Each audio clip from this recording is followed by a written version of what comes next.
Hey guys, this is Kajal Kaushik and I welcome you all back on my channel cool and easy. मैं आप सभी का एक बार फिर से स्वागत करती हूँ अपने चैनल कूल एंड इजी में। ले आई हूँ आप सब लोगों के लिए अकबर और बीरबल की एक और प्यारी सी कहानी और उम्मीद करती हूँ आपको ये पसंद आएगी। तो चलिए शुरू करते हैं। अकबर के राज्य में मोहन और हसन नाम के दो पड़ोसी रहते थे। मोहन बहुत ज्यादा अमीर था तो वहीं पे हसन किसान था और गरीब था।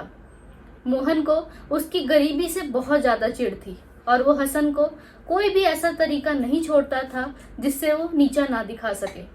हसन को नीचा दिखाने की हर एक कामयाब कोशिश वो करता ही रहता था।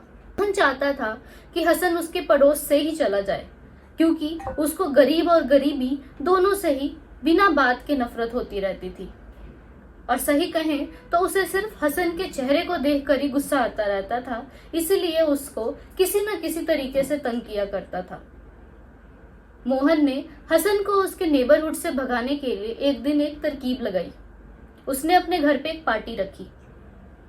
पार्टी के दौरान उसने सबको इनवाइट किया और उसमें हसन भी एक गेस्ट था। पार्टी जैसे ही खत्म होने वाली थी, मोहन ने शोर मचा दिया कि मेरे सोने की चैन गुम गई है और उसने इसका इल्जाम हसन के ऊपर लगाया।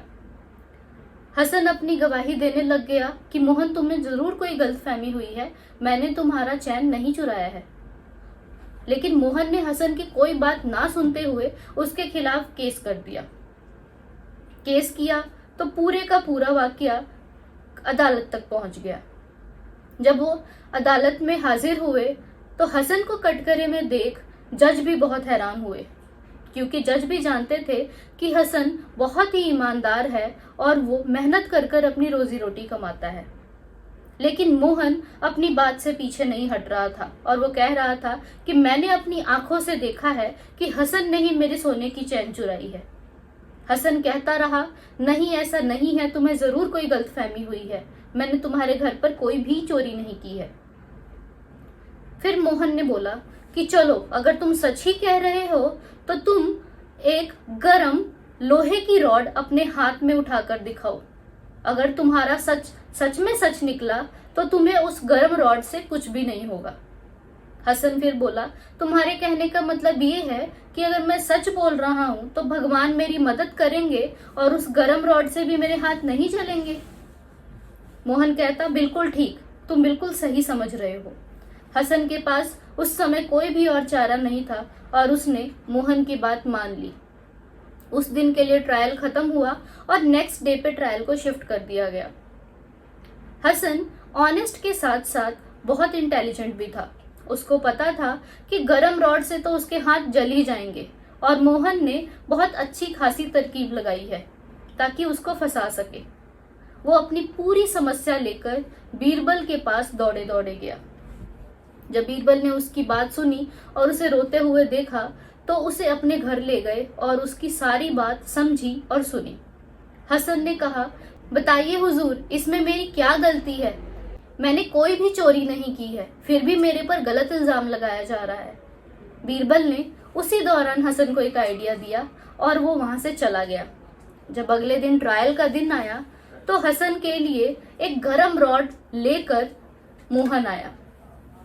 हसन ने कहा, मैं मोहन की बात से बिल्कुल एग्री करता हूँ कि भगवान मुझे जरूर बचाएंगे अगर मैं इस गरम रॉड को अपने हाथ में ले भी लेता हूँ तो।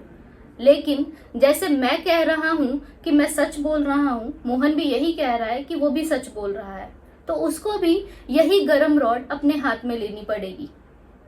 ये बात सुनते ही मोहन के तो तोते उड़ गए। वो सोचने लगा कि अब मेरी चाल मुझ पे ही भारी पड़ने वाली है। बातों में टाल मटोल करते हुए वो कहता कि मुझे लगता है मेरी चैन मेरे घर में ही कहीं खो गई है हुजूर, मैं अपने घर में ही उसको कहीं ना कहीं ढूंढूंगा। इस तरीके से हसन खुद ही उस पूरे ट्रायल से बच गया और जज भी समझ गए कि हसन ने ये बात क्यों बोली है। बीरबल ने फिर से एक बहुत ही गंभीर समस्या को अपनी समझदारी से कुछ ही मिनटों में सॉल्व कर दिया। तो ये थी होशियार बीरबल की कहानी। उम्मीद है आप सब लोगों को ये पसंद आई होगी। हमारी वीडियो को लाइक एंड शेयर करना ना भूलें। हमारे चैनल को सब्सक्राइब जरूर कीजिए और इसी तरह हमारे साथ जुड़े रहिए। अगली बार फिर आपसे मिलेंगे एक और रोमांचक कहानी के साथ। तब तक के लिए